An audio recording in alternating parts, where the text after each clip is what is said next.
Al borde de la noche.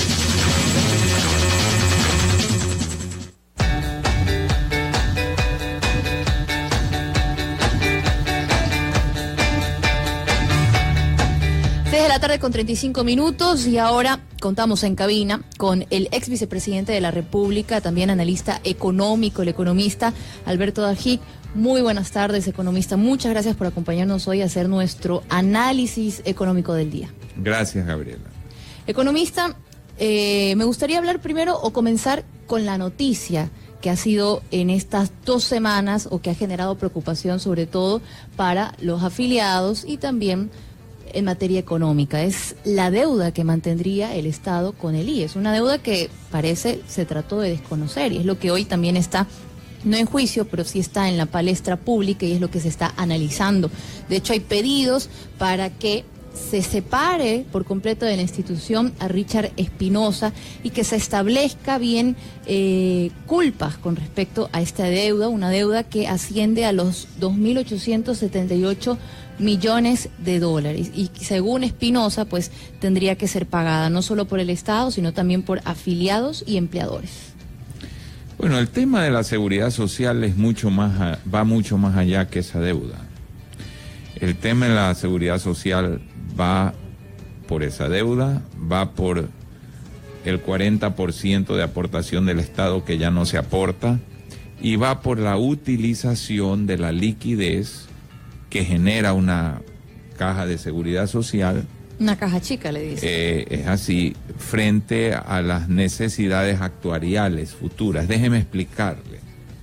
La seguridad social cobra hoy una serie de aportaciones que se tienen que ir reservando, que se tienen que ir precautelando, ahorrando e invirtiendo, para luego pagar jubilaciones y prestaciones futuras.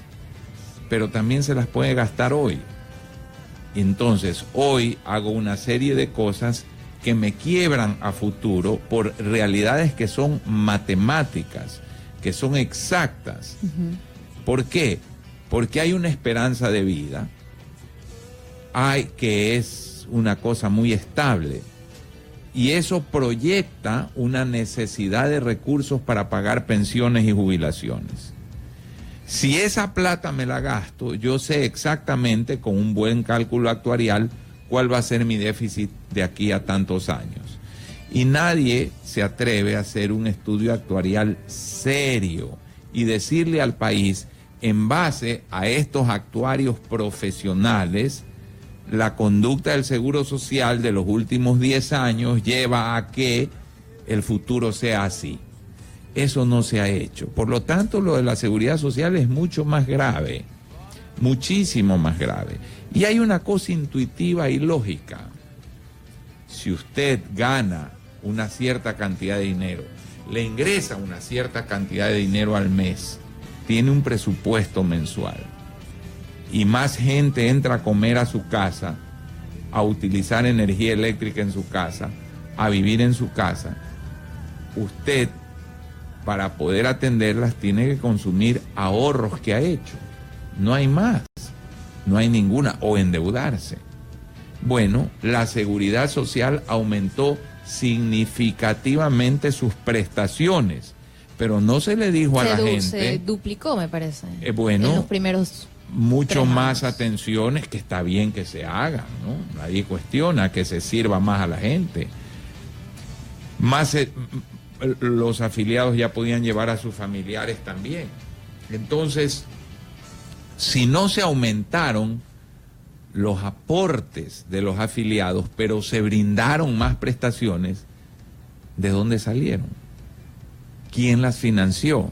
Bueno, se financiaron a cambio de los jubilados del futuro, porque esa es la plata que se consumió. De tal suerte que el problema de la seguridad social es mucho más profundo que discutir 2.500 millones, el 40% de aportaciones. Es un todo, es un conjunto de cosas. Es un modelo que ha quebrado a toda la sociedad y que también ha afectado al seguro social. Y por ende a las personas o a los ecuatorianos. Obviamente a los afiliados. afiliados. Entonces, economista, posibles soluciones. Si estamos hablando que esto va a afectar o quizás sea como una bola de nieve que va comenzando hasta un punto en el que ya es imposible detenerla y va a afectar a los afiliados del mañana, de los próximos años? Subir el monto de afiliación, volver a hablar de nuevos aportes del Estado hacia el IES. Bueno, lo que no cabe duda es que no hay almuerzo gratis. Si a usted le dicen que las cosas pueden ser gratis y que nadie las paga, eso es una mentira muy grande. No cabe duda que se requiere, y yo recomendaría, una comisión técnica del más alto nivel, de actuarios internacionales independientes, que den con exactitud la situación real del Seguro Social, para en base a eso poder determinar qué es lo que hay que hacer con la seguridad social en el país. Economista, me gustaría entonces profundizar incluso aún más en temas de economía, esta economía que se ha visto golpeada, y una de las principales razones, según lo ha dicho el expresidente de la República, es pues la baja en los precios del petróleo. Después de haber pasado en un 2014, usted recuerda, en 2013 fueron las elecciones presidenciales en las que ganó Rafael Correa, una época en la que había dinero, había suficiente dinero para construirse mega obras, y a partir del 2016, a inicios o finales del 2015, ya comienza a verse una afectación en nuestra economía, algo que en un momento fue llamado o catalogado como una crisis. Pero el expresidente siempre defendió que fue una recesión, y aquí siempre nos quedó la duda de, ¿fue realmente una recesión o fue una crisis? Obviamente fue una recesión, y quien habla predijo esa recesión el año 2015 con toda claridad y firmeza, y que vendría una caída inicial de depósitos y luego una recesión, y eso se cumplió. Caída del precio del petróleo. ¿Y por qué México no tuvo recesión, que es un país que exporta petróleo? ¿Y Colombia por qué no la tuvo? ¿Y por qué no la tuvo Noruega? ¿Y por qué no la tuvo el Kuwait? ¿Por qué la tuvo el Ecuador? El Ecuador la tuvo no porque el petróleo cayó, es porque no estábamos preparados para una caída del precio del petróleo. Porque hicimos todo lo posible para que si el precio del petróleo cayera, el país estuviera muy afectado. Y que el precio del petróleo iba a caer era obvio, pues, porque había alcanzado el más alto nivel de la historia. Y si algo alcanza el más alto nivel de la historia, la probabilidad es que baje, porque los récords no son todos los días. Si Usain Bolt quiebra el récord mundial, la próxima carrera va a correr la más lenta, y es quien tiene el récord mundial, porque el récord mundial lo rompe una vez. Si el precio que se alcanzó de 140 fue el más alto de la historia en términos reales, el precio iba a caer. Sin embargo, aquí se hizo todo como que si nunca iba a caer el precio del petróleo. Y le hago un análisis muy simple. Usted me habla que hubo dinero para grandes inversiones. Sí, se nos habla de la fabulosa inversión del Estado. Hidroeléctricas. Todo eso. Si la economía no ha crecido, quiere decir que las inversiones fueron malas, pues. Porque cuando usted hace una inversión es para que le rinda. ¿Y por qué no están rindiendo esas inversiones? Es obvio, porque estuvieron sobredimensionadas, porque ahora se denuncia y se dice y hay evidencia tan grande de que hubo sobreprecios. Entonces, hubo coimas. Entonces, ahí está la explicación, no en la caída del precio del petróleo. Es que toda esa gran inversión a lo mejor no fue necesaria. A lo mejor tuvo sobreprecio. Y consecuentemente, hoy estamos pagando el precio, el costo, la tragedia de una inversión con sobreprecio o innecesaria. Ahí me respondió una pregunta, pero me gustaría ampliarla más y llevarla incluso a uno. ¿Estamos ya libres de la recesión, como lo dijo el expresidente Rafael Correa a inicios de este año?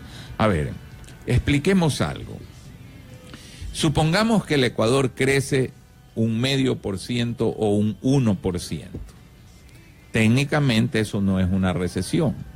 Pero si la población crece el 2% y la economía crece al 1%, no alcanza para el crecimiento poblacional, y por lo tanto el ingreso per cápita, el ingreso por habitante, la riqueza por habitante disminuye.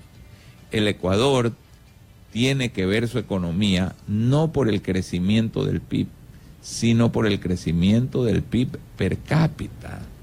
Si, por ejemplo, en España la economía crece 0,5% y en el Ecuador crece el 1%, a España le va mucho mejor, porque la población española no crece.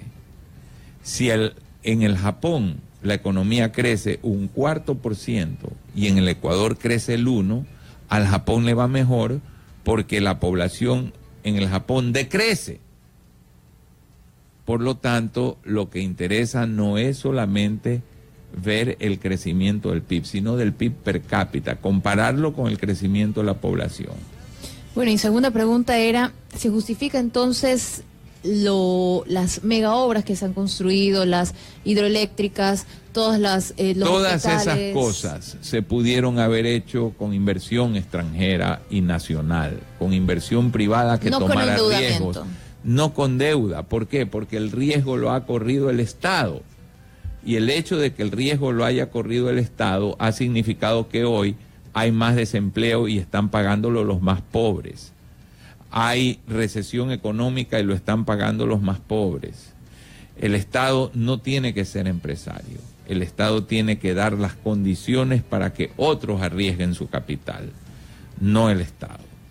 Y lo que le decía, le hablaba de una deuda que asciende al 40% del Producto Interno Bruto, y usted me dijo que era más que eso. Mucho más. Nuestra deuda actualmente. Por supuesto, porque hay mucha deuda oculta y mucha deuda mal contabilizada. ¿Deuda oculta en qué instituciones?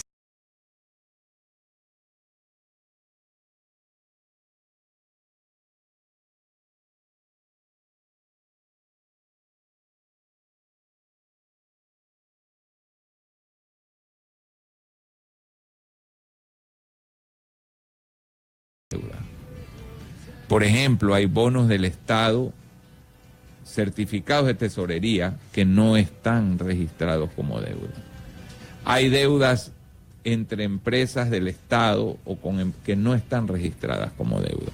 Entonces, cuando se registra todo, más los atrasos, y cuando se hace lo que se debe hacer, que es no aceptar el segundo feriado bancario, que es este atraco que se le ha hecho al Banco Central dilapidando su liquidez, y se exigen que esos 8.000 millones que han desaparecido sean devueltos, bueno, la deuda llega al 60% del PIB.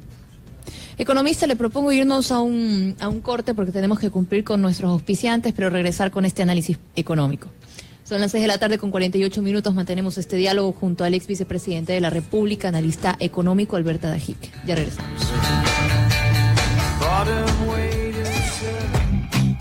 92.5 Forever te invita a vivir lo mejor de esta próxima semana. De 6 a 9 horas 15, Informativo FM, con la dirección general del periodista Washington Delgado López. De 9 horas 15 a 12 horas, la mejor franja musical de Ecuador. Clásicos Forever. De 12 horas a 13 horas 25, lo que usted quiere oír, con la conducción de Michelle Cabanilla. De 14 a 15 horas, Fútbol Show Forever, conducido por Alfredo Pino Argote Jr. De 16 a 18 horas, escucha a Jennifer Pazmiño entre santos y pecadores. De 18 a 20 horas, la información de Ecuador y el mundo, con Gaby Pinasco. Todo al borde de la noche. Y toda la noche te dejamos con Forever Nights. Vive a lo Forever. 92.5 Forever.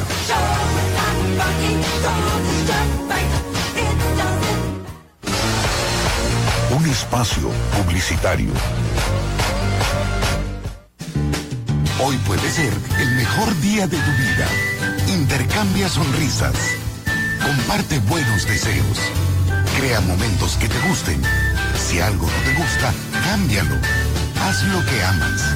Vive nuevas experiencias y lánzate a la aventura sin pensarlo. Viaja, regala, compra, disfruta, sueña, porque tienes el respaldo para hacerlo realidad. Porque con Bancar, nadie te quita lo vivido. 5 kilómetros más y meta cumplida. Ejercitarme todas las mañanas me hace sentir con mucha energía y más saludable. Hola, Doménica. Voy a comprar los suplementos y unas medicinas que necesito. ¿Me acompañas? Claro, ¿a dónde vamos? Ay, Doménica, sabes que cuando se trata de productos para la salud y medicinas, mi elección es Farmacias Medicity, por supuesto. Claro, Paula. Si no, iríamos a un bazar, ¿cierto? Farmacias Medicity tiene para usted medicina, vitaminas y productos para el aseo y cuidado personal y sus exclusivas líneas de productos naturales, de rehabilitación y cosmética.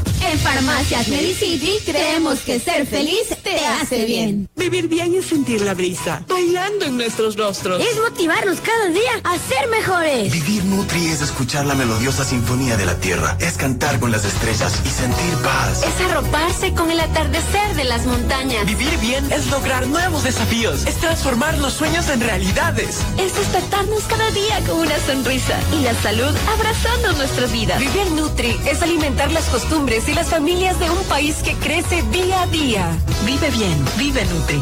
¿Te gustaría tener ingresos extra? ¿Ser tu propio jefe y poder darle a tu familia todo lo que quisieras? Hola, soy Juliana y yo lo logré. Tú también puedes. Elige Yambal. Juliana es una actual empresaria independiente Yambal. Para más información ingresa a www.yambal.com. Elige Yambal. Mires por donde lo mires, ahora nada te podrá detener para tener ese look que tanto quieres. Porque solo en Óptica Los Andes te damos 20% de descuento en todo tipo de lunas en todos nuestros locales. Aprovéchalo, es por tiempo limitado. Aplica restricciones. Óptica Los Andes, tu punto de vista. Fue un espacio publicitario. Junio, al borde de la noche, es noticias, entrevistas y la mejor música, esa que solo suena en 92.5 Forever.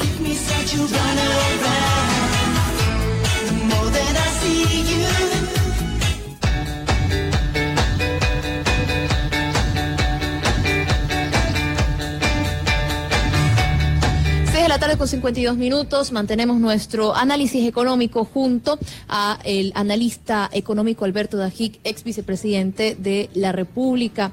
Economista, estábamos analizando el tema de la deuda o del endeudamiento. Usted dijo que no se justifica la construcción de estas megaobras. Recuerdo ayer estaba viendo el programa de investigación Visión 360, ¿no? Y hablaba de la plataforma financiera, una de las 5 plataformas que se intentó crear durante este gobierno. Pero era curioso, y aquí me gustaría entrar incluso más que en un análisis económico, en un análisis político. Usted también ha sido de talla política. Y es la idea de generar estas mega obras para recordar un proceso o un cambio que algunos podrán llamarle revolución ciudadana. Este tiempo que pasó junto con el expresidente Rafael Correa, una forma de demostrar que hubo un cambio hacia lo público, porque con todos estos mega edificios que vemos hoy, con todos estos ministerios, ¿de qué estamos hablando? Con todas estas mega obras que parten desde lo público y que hoy nos han generado este endeudamiento. Mire usted que las dictaduras normalmente tratan de perennizarse en obras. Y aquí ha habido un sistema dictatorial que viene de Cuba, de Venezuela, del Foro de Sao Paulo. Si esas grandes obras se han justificado, ¿por qué no están rindiendo? Si un empresario hace grandes inversiones en maquinarias, en equipos, y tras 10 años de invertir,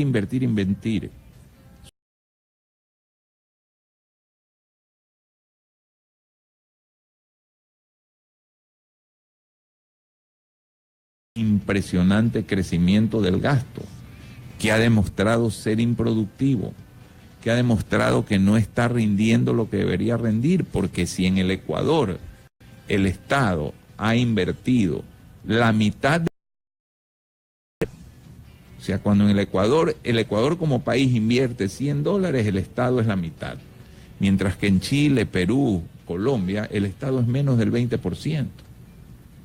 Si el Estado ha sido el gran inversionista, ¿por qué la economía está mal? Porque esas inversiones fueron malas. Es que eso es una lógica demasiado elemental, demasiado simple. El Ecuador es el país que más creció su gasto público en relación al Producto Interno Bruto hoy se justifica entre comienzos del siglo en los primeros años del siglo XXI y la fecha de hoy. Es el país de Latinoamérica que más gasta en relación al PIB y el que más ha brincado, el que ha dado el salto más grande. Ahí está la explicación de por qué la economía está como está y la sociedad está como está, porque no se puede sostener una economía con un gasto público tan alto.